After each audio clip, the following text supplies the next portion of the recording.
So it's Thursday, the 10th of March, 2022. I'm reading from the United Christian Broadcaster Word for today. What only God sees.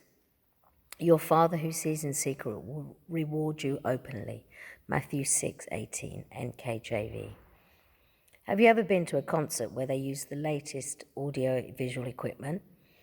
Chances are you were blown away by the multi-dimensional sights and sounds and afterwards left talking about the amazing skills of the performers. If the performance went without a hitch, you probably didn't think about the sound and lighting techs. Usually we only notice them when the equipment fails. They're the invisible element, the people who do their job by making the star look and sound great. How funny. The real accolades go to those in the spotlight. That's the order of things in the kingdom of man. But the kingdom of God operates on the principle that the last shall be first and the first last. Matthew 20:16, KJV. Jesus said, when you fast, pray, and give without looking for recognition, your Father who sees your actions in secret will reward you openly. On a big ship, this is funny, only the captain and a handful of officers are visible on the bridge. But the crew below deck determine the ship's progress for most of the voyage. And in God's church, it's the engine room crew.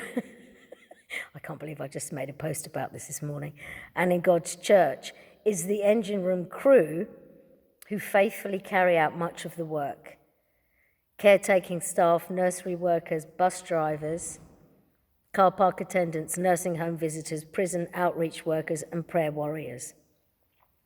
While high-profile people tend to get most of the kudos, God reserves special recognition and rewards for the below-deck crew. I don't think... I'll come to them anyway. And if you're one of them, soon enough you will hear his public announcement. Good servant, you have been faithful in a small matter. Luke 19:17 CEB. And when that happens, everything else will pale by comparison. Now, these people obviously haven't seen Below Deck. Sorry, I just read it. I haven't read it before, so it was just straight off the bat there. But I just made a post about this morning, a live Facebook, exactly the same thing about, the captain gets all the blah, blah, blah, but the chef is the one that, and if you're a good captain, he knows the chef is the most important person on the boat, because if you're not fed, you need to be fed well. Anyway, that's funny. I'm going for the love. We're going for love, peace, love, and unity to all people. I haven't seen too much what's going on. We kind of operate in our little world here. I have said to people, please, I will say it, I don't know how many times. Texting hurts my shoulder. This is a torn rotator cuff injury. Okay, I'm going to show you what happened to me. See this balcony here? You see that balcony? It's probably about that. This is a nightclub called Wall Street. That's probably a bit higher. Maybe I fell from... But there was a drunken photographer who... I said to him, don't sit there. And he did, and he went to fall and grab hold of me, and I literally went... Probably not that high. Maybe it was a bit high. It's a club called Wall Street. And I literally fell, and I came down, and I went bang, straight onto my head. So I was about 19 when that happened. And I was lucky I didn't break my neck. But that's 30 years ago. And more than 30 years now. And so it really hurts to text. That texting thing, it irritates it. It's like having daggers in it. So I don't text. It's like if you can't walk, you're not going to go run for the bus, are you? All of you texting. What's going to happen? You're all going to end up with RSI in your hands. You're going to get repetitive strain injury. You're going to get arthritis because you're texting all the time. And you end up hunchbacks. You're all hunchbacks. I see them walking around like this.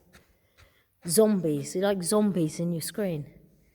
I don't know how many times I say, but no, you don't listen. I mean, I really wish nobody ever has to happen to anyone. It's like my broken ankle. Don't want anyone to ever don't want broken backs, none of that. Hurts.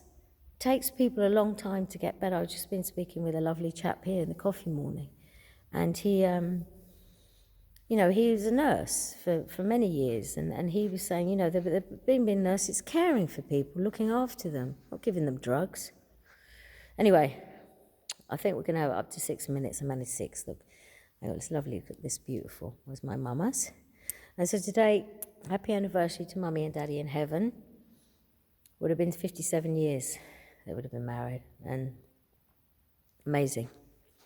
They went through their rough times, you see, or whatever happens. But there was, at the end of the day, they absolutely adored each other. There was so much love there, and for us as well. And love means discipline. So I'm disciplining you. No texting. Siempre amor. Let's say, put that peace and prayer out. I wonder if you could, each time you sent a text, you could donate money to the people in war zones, the refugees, not just Ukraine, all of the places. So maybe you could do text for somewhere, because you will spend a lot of time texting. Ciao.